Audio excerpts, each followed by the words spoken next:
kufanana na wengine. Reka kubona abantu bahennye mu muhanda nawe nguhene. Haleluya. Nzabivuga tuvuga ukuri kugira ngo ukuri kutubature. Tureke gusiga abantu amavuta ku maso kugira ngo tubanezeze kandi Imana ibabaye. Imana itubabarire. Imana igutabare. Uyu mwaka dutangire turi bashya tutari babandi bejo hashize. Haleluya. Tutari babandi bejo hashize. Reka kwishushanya n'iby'iki gihe. Ijambo ry'Imana niko rivuga. Mwature ibyaha byanyu mwezwe kugira ngo musingire ubwiza bw'Imana. Kwishushanya n'ab'iki gihe. Abakirisitu barambara ubusa ku karubanda. Bajya hanze ngo uyu munsi ndambara iyi nzakagendana nk'iyanjye. Bati nukuri umukecuru. Siyo kweri. Imana irashaka ko twera imbuto hanze, irashaka ko twera imbuto mu itorero, amagambo yacu abayo kwera imbuto. Ayo kugira ngo nabandi bakizwe. Yesu ashimwe. Haleluya. Haleluya. Ndabaramukije mu izina rya Yesu. Narimba kumbuye. Amen. Ndashima cyane itorero rikomeje kunyizera. Imana ishimwe. Nshimira n'itorero ko baje kunshigikira mu bukwe. Ntabwo ndaza hano kuva mwaza kunshigikira. Imana ibaha umugisha. Mwanyeretse ko muri abana banjye, muri abavandimwe. Hari ijambo ryo mu byakozwe n'intumwa nkunda gusoma cyane mu gice cya 2:44 havuga ngo abizeye bose babaga hamwe bagasangira ibyabo byose. Haleluya. Basangiraga ijambo, bagasangira ubugari, bagasangira ibyago, bagasangira ibisubizo. Imana ishimwe. Rero mwarabinyeretse, Imana ibaha umugisha cyane. Yesu ashimwe. Haleluya. Tugiye gusoma ijambo muri Daniel gice cya 3 ku murongo wa 13. Haleluya. Nshimye Imana ko ngejeje iki gihe mbona muriho kandi. Nimwikomera amashyi, mukomera amashyi, Imana yabarinze. Ibi bintu mbabwira ni iby'agaciro. Twarakomeje tureba abantu bagize amaksida benshi, abapfuye, abapfushije, haba ibintu bibi cyane, ariko twebwe tukiriho ntacyo twatanze, ahubwo n'ubuntu bw'Imana. Yesu ashimwe. Nubona ubyutse amahoro ujye ushima Imana. Haleluya.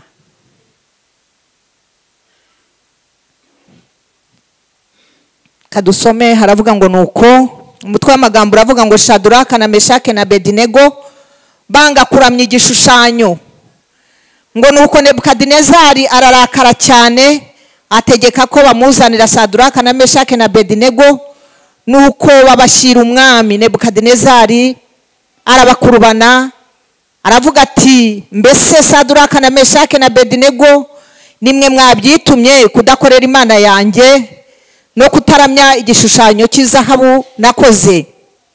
15. Nuko noneho nimwumva amajwi y'amahembe n'imyirongi n'inanga n'isambuka n'amabura n'amakondera n'ibintu by'ubwoko bwose bivuga, mukemera kubarara hasi mukaramya igishushanyo nakoze, ni byiza. Ariko nimutakiramya, ako kanya murajugunywa mu itanura ry'umuriro ugurumana. Mbese Imana iri bubakiza amaboko yanjye ni iyihe? 16. Shadraka na Meshake na Abedinego basubiza umwami bati, Nebukadinezari, nta mpamvu ituma tugusubiza iryo jambo. Niba ari byo, Imana yacu dukorera ibasha kudukiza mu itanura ry'umuriro ugurumana, kandi izadukiza ukuboko kwawe nyagasani. Ariko haleluya, ariko naho itadukiza nyagasani, umenye ko tutari bukorere Imana zawe, habe no kuramya igishushanyo cy'izahabu wakoze. Haleluya. Yesu ashimwe. Ku murongo wa 23 haravuga ngo nuko abo bagabo batatu Shadraka na Meshake na Abedinego bagwa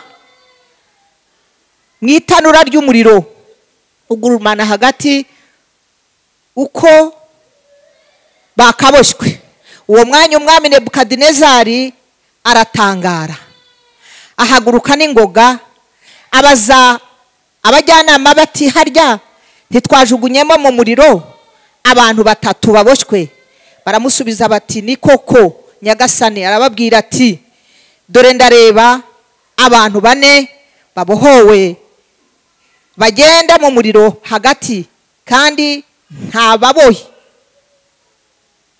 ntacyo babaye, ariko ishusho y'uwa 4 irasa n'iy'umwana w'intama w'Imana. Imana ishimwe, Yesu ahabwe icyubahiro. Tugiye kuvuga ngo kumaramaza. Yesu ashimwe.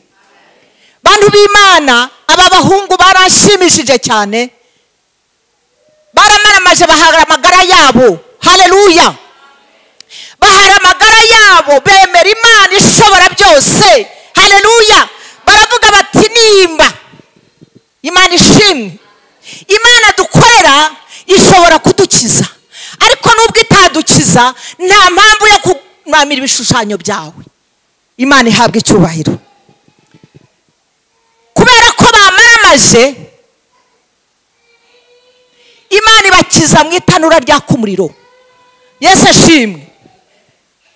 Bituma umwami yerekwa abona undi muntu utatazi, kandi yari umupagani, ariko Imana iramwereka ngo harimo undi muntu wa 4 ugendagenda. Mbega ntitwashizemo abantu 3 ko mbona mu wa 4 kwari ukugira ngo yemeze ko hari Imana ishobora byose rutazamana za Nebukadinezari. Yesu ashimwe. Bakristo nimureke mbabwire, iyo wamaze kumaramaza, haleluya, abantu bavuga Yesu ni benshi, abantu bavuga mwami mwami ni benshi, ariko uko tubivuga ntabwo ariko tubishyira mu bikorwa. Imana itugirire neza. Uyu mwaka ndimo ndasaba Imana, ni cyane uko babonaga Maman wa kera aba ariko batakimubona uyu munsi. Yesu ashimwe. Ndasaba Imana ngo nawe uko twabonaga cyangwa uko abantu bakuzi babone ko hari impinduka muri wowe. Yesu ashimwe cyane. Tumaramaze. Ntabwo batukishije Imana yabo, barahagaze barashikama, baravuga bati kama mbaya kama nikufa tutakufa, lakini hatutaabudu sanamu. Haleluya.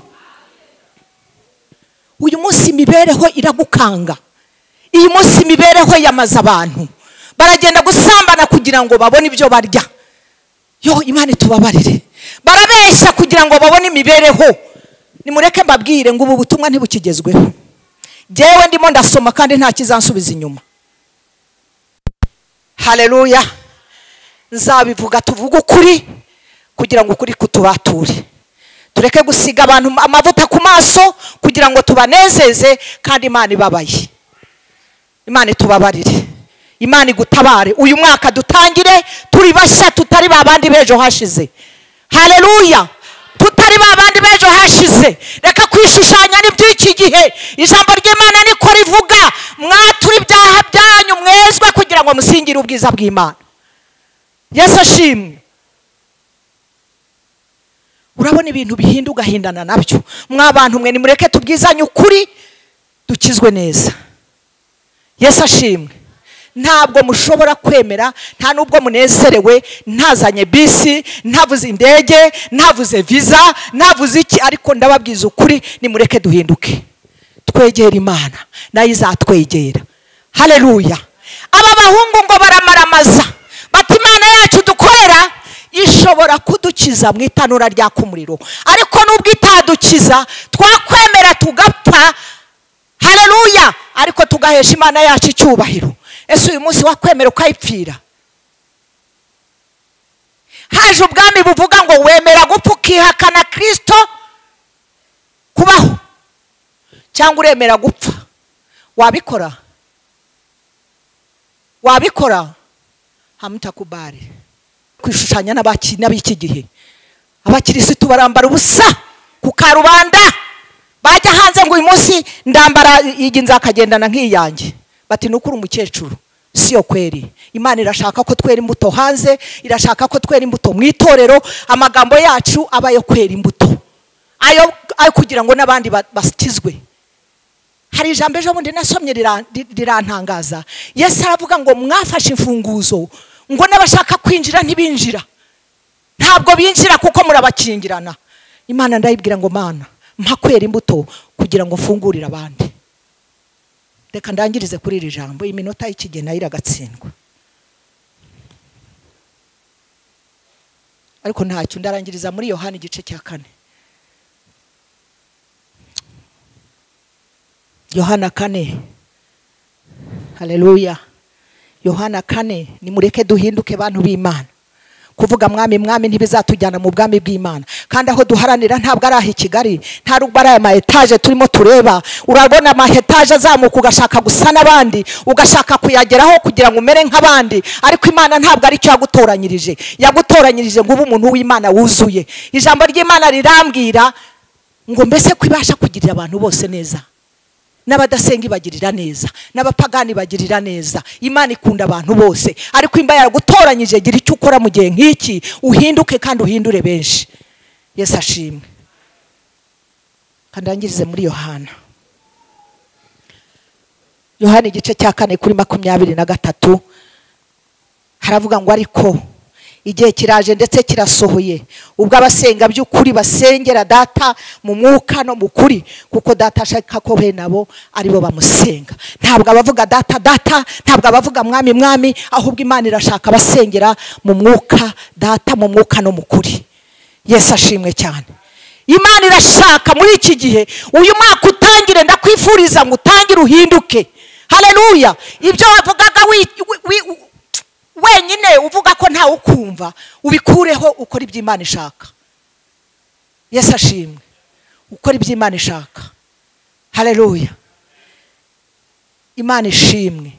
Imana ishimwe. Umugabo tugeze ku muhanda, haleluya, turangije umuntu aramuhamagara, aramubwira ngo uri he pastor? Yari umupasiteri uwo muntu. Aramubwira ngo ndi Nyabugogo, kandi twari kumwe hariya kuri Mereze, kandi bari bumvise ko abantu ahantu twari turi bumvaga ndimo mwita pastor. Yesu we, ngeze ku muhanda namubwira ntari kwabeshya abantu bakumva birambabaje. Ntibirambabaje kuvuga kuri Nyabugogo, ntariko nubwo ari kuburi wenyine, ntabwo ari byo. Ijambo ry'Imana ribirambwira mu byahishuwe Yohana igice cya 21 kuri 17 imba atari kuri 7 ngo abarozi n'abicanye n'abasambanye, mbega abo bose ngo n'ababeshya bakabishyira mu bikorwa, ngo umugabane wabo uzaba mu nyanja y'akumuriro n'amazuku. Mureke duhinduke tubabera ku Mana, kuko nitwezwa ha mu rusengero twasohoka tukaba nk'abandi ntacyo tuzaba dukora. Yesu ashimwe. Duhinduke. Imana irashaka ko duhinduka, tukaririmba ibiturimo, tukavuga ijambo ry'Imana riturimo. Haleluya. Ntitumere nk'abandi, hacha kufanana na wengine. Reka kubona abantu bahennye mu muhanda nawe nguhene. Imana itubabarire kandi tugire neza. Reka kubona abantu bavuga ubusa nawe nguvuga ubusa. Njya mbwira abantu ntitandukanye n'abantu bavuga ubusa. Ushaka abantu b'abanyakuri, ugendana n'abantu bazima. Abatari bazimu batera umugongo. Nta mpamvu yo kugendana n'abasambanyi, nta mpamvu yo kugendana n'ababeshya, nta mpamvu yo kugendana n'abajura, kuko uzakubonana nawe wese azagira ngo nawe ugendana nabo. Imana ibaha umugisha. Narangije.